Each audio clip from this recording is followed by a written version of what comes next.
Hi, I'm Amanda Melby. I'm the local president and national board member for Arizona, Utah, and a member of the Commercial Negotiating Committee.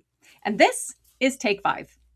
I'm joined today by Tracy Hyman, SAG-AFTRA's Executive Director for Commercials and Corporate Educational Contract, and she's going to walk us through what performers need to understand about this important part of their work. We're going to be talking about auditions, self-tape, and booking in the commercial contract. Hi, Tracy. Hey, Amanda, thanks so much for doing this with me. We're going to talk about self-taping and booking, but before we do that, I want to really talk about the basics of the audition process. So, what union protections apply to the audition process for performers? Well, as you know, the committee worked really hard in 2025 to make sure that there were protections in place to make sure that performers were going to be able to access breakdowns and submit self-tapes without having to pay a fee for it. We've required that the casting directors include contact information. Performers can also always contact us to find contact information. And the casting directors need to have a free submission process so that you can submit without having to have paid a fee. But we also want to make sure that in that breakdown, you're getting all the information you need to make a decision on whether you want to move forward with the job. And that includes if you're going to have to do a stunt, there's hazard work, if scantily clad or transparent clothing, just so you're prepared when you walk in to know what you're coming into. Great. So the audition notice needs to post all of that. Yes. Okay. And also great. if we have any waivers, if there's any particular waiver that you might be working under that makes it not necessarily the standard payment structure, that should be in there as well. If it's a public service announcement, something like that. Great. So members know what the session fee is and what the rate is Exactly. at the time of audition. Great. I love that. Okay. So Tracy, we've seen a huge shift in self-taping over the past few years.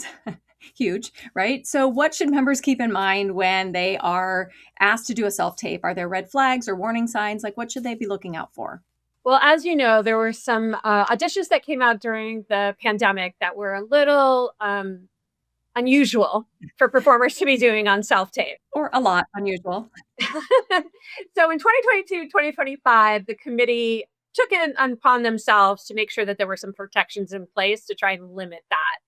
One of the items is that you can only be required to have a well-lit background. You cannot be required to leave your home to film. You don't have to find a stream or film yourself doing a stunt or had something hazardous. They can ask you to mime or to replicate an activity, but they can't require you to actually do something that's dangerous or to have a particular prop. They can't require that. The other thing to keep an eye on is not on self-tape, but on the virtual audition. Just like when you used to walk into the casting office, there was an Exhibit E that you would sign in and sign out. That now we've created an electronic version of it. And when you're doing a virtual audition, that should be available for you to sign in and sign out on. Okay. Through a Google form. And if you're not seeing that, please just let us know. We're happy to reach out to casting anonymously, of course, and remind them that we do have this Exhibit E and it needs to be available for performers to sign in and out on. Okay. And so just to reiterate, the Exhibit E is just literally the sign-in sheet, right? Exactly. Okay. Sorry, lingo. Yeah, the official name of it is, right? Okay, good. And so we should be also signing in and signing out digitally? Absolutely, because the signing out is if you go into overtime, that's what is going to trigger an overtime payment. Okay, so in addition to the sign-in sheet, sometimes we are asked to sign additional documents, right? Sometimes there's release forms or any other sort of documents. So can you talk to us a little bit about what's allowed, what's actually allowed for us to sign ahead of the audition, and what our protections are, and if we're questioning anything, what we should do about it? Across the board, whenever you have a question, call us.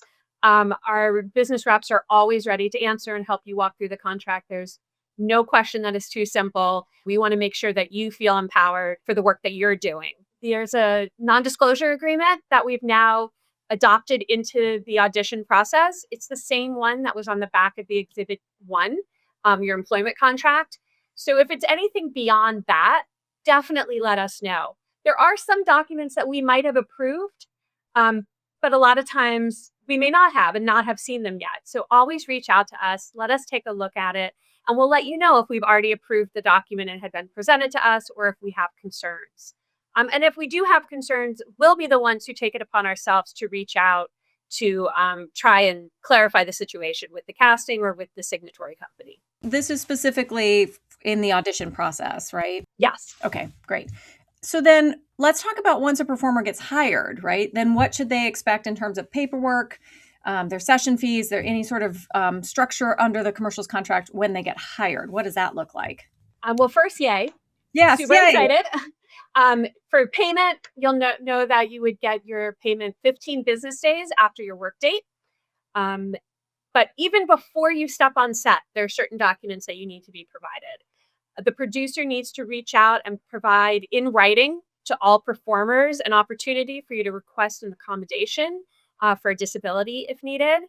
That's great. Additionally, it's an opportunity for all performers to have that instead of feeling uncomfortable perhaps going forward themselves. Yeah, when they're on set, right? Yes. They can ask ahead of time. Great.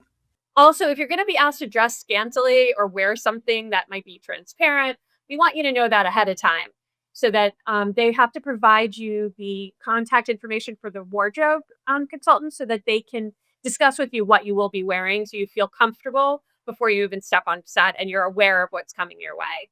Additionally, they're required to provide a qualified hair and makeup artist.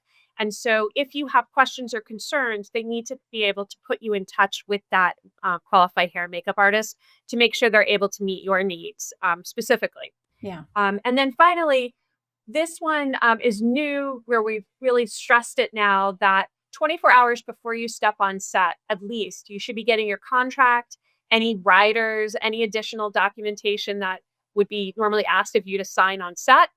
You should be getting that ahead of time. And again, if you're not, this is new that we're really, teaching the industry about. So always you can let us know if that's not happening. I love that so much. I feel like all of those provisions are so that everything can be taken care of ahead of time so that when we show up on set, all we have to do is act, right? You just do your job. That's exactly right. We just do our job. So I love that so much. Those are really, really wonderful provisions that are in there. What are some of the best practices that performers can follow in every stage from the audition to the booking process to make sure that they're properly covered and compliant with our union contract? Read everything you're given. That's first and foremost. Make sure you understand what you're being given. And whether you understand it or not, you can again, as I said, you can always reach out to us to talk through it if you have any questions. And that goes from the beginning when you see the breakdown all the way through while it's running. We're here to help make sure that you are getting everything that you deserve as a professional and that you're being protected in every way that you deserve to be as a professional. That is one of my favorite things about being a SAG-AFTRA member is when I have questions is being able to call somebody and get an answer and feel like somebody has my back. So 100%, we're there. This has been awesome. Tracy, thank you so much. We really appreciate your time. You are awesome at your job, and we are so lucky to have you. So thank you. Thank you. And Amanda, you're an amazing part of this negotiation process, and you help make sure that your peers are protected. Oh, thank you. So if you want to learn more about our commercials contract, our self-tape guidelines, session fees, all of that, best practices, go to sagaftra.org/commercials.